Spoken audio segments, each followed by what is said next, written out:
Hello everyone, welcome to this session. In the last session, we have shown the GA working flow user example. So in this session, we will go a bit deeper. So in this session, we will concentrate on the representation, the initialization, and the selection. So before that, let's have a review of the workflow of GA. So in GA, the first step, we do the initialization, then we do the selection based on the survival of the fittest. The selected mating pool is here. It will undergo the crossover and mutation to generate a new population. So it's here, and this one will replace the old population. If the stopping criterion does not match, we will iteratively do this process until it's met. Then we will have the optimal solution. Okay, so the first thing to talk about is the initialization. And for initialization, the first question to ask is how to represent the data, right? The candidate solutions. So normally an individual is encoded with some data structure. There are different kinds of them. So in the last example, we use the binary string. So you can see this is a binary string of 3, right? So altogether, this binary string, we call it an individual. This is a solution. And for each element of it, we call it a gene, right? A gene. So this binary string, we can decode it into 3, and 3 can be encoded into the binary string, right? So this is using binary string structure. And we can also use other representations according to problem. So for example, the traveling salesman problem, that is a permutation, right? One is a design problem, we can use a real number, and there are many kinds of them. So here is an example of the permutation. So this is a permutation from 1 to 7. So how to generate a random permutation? So we have discussed in the first course of this specialization, the MATLAB part. So you can check it or on Google. So after we know how to represent a solution, we will talk about the way to initialize the initial population. So GA needs to start from an initial population. The population is a set of individuals. So when we talk about a set of individuals, there are 2 essential questions that must be considered. First is that how many individuals are there in the population? So this is a population size. This one does matter. It highly influences the performance of GA. But in this introductory specialization, we won't talk about the details of how to set the rule to set the population size. Instead, we will discuss it in the next specialization, advanced course. And the initialization method, we need to understand how to obtain the initial population, right? This is the second thing to be talked about. So as can be seen from the last example, what we did is that we use random sampling, randomly select individuals from the search space. That one, using that, we composed the initial population of this, right? So in reality, we can do that for each individual, we can randomly select 1, 0 in each digit or for each gene, right? Then now we get the initial population. The next step is to do the selection.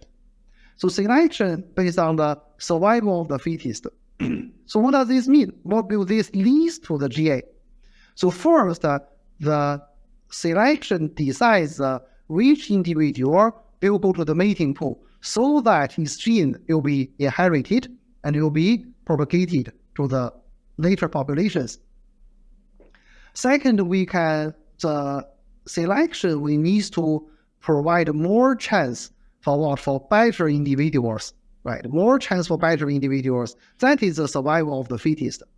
So what is better, what is worse? How to define that? So this is defined by the fitness function. So this is a new concept. So what is the fitness function? The level of fitness to the environment, right? So if we are doing a maximization problem, so the objective function itself can sometimes be the fitness function. So the higher fitness, the better, right?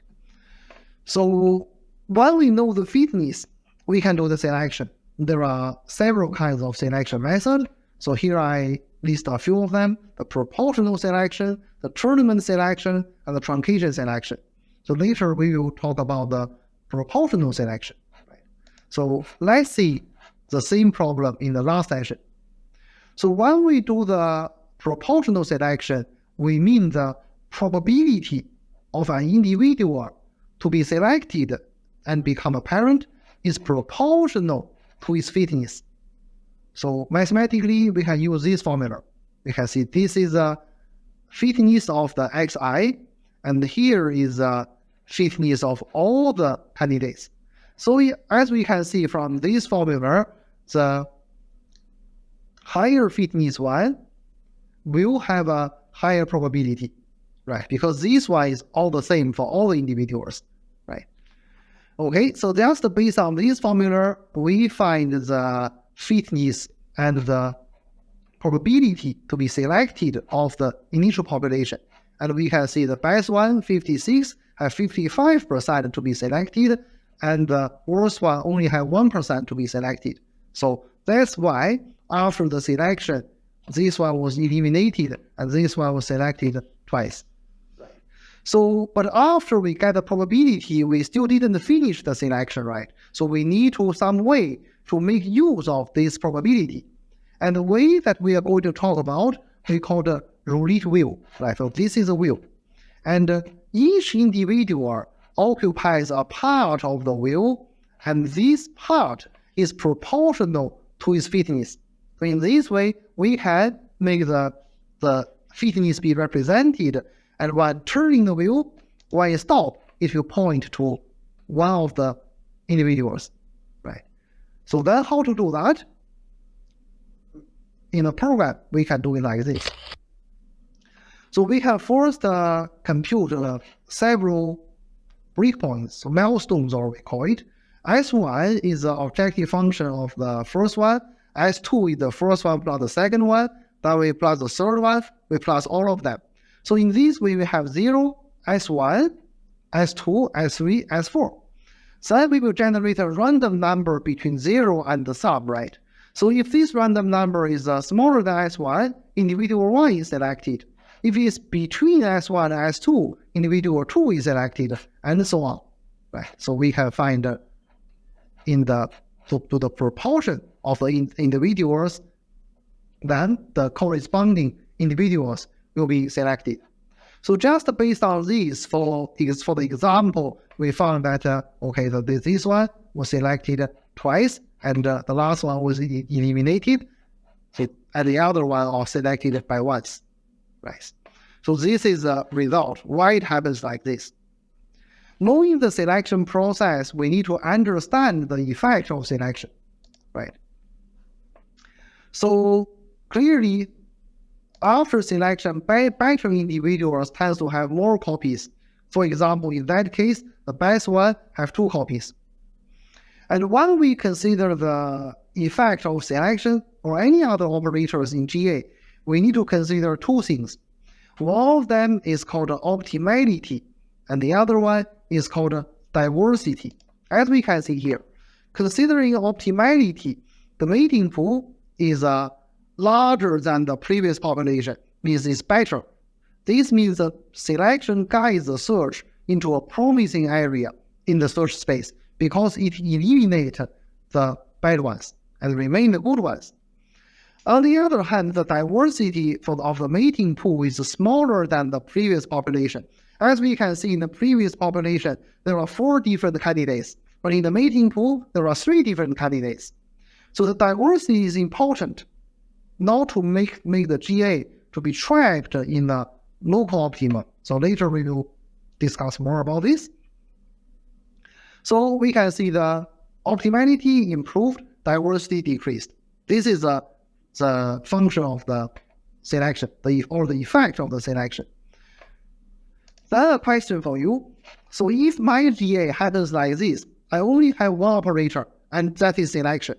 So for the population, I do the selection, then I get the mating pool. But I don't do anything else. I use a mating pool to replace the original population. We do this again and again, iteratively do this. My question is that at last, what will the numbers in the population? What are they? So eventually, all of them will be in the population will be the best one in the initial population. Why? Because survival of the fittest, the mating pool has the best probability, the possibility to select the best one. And again, eventually all the things will become the best one in the initial population. So no better one will be generated. So this means only use selection. We can't solve the optimization problem, and we need crossover and mutation. So that will be discussed in the next session. Okay, thank you very much. That's all for this session. Bye-bye.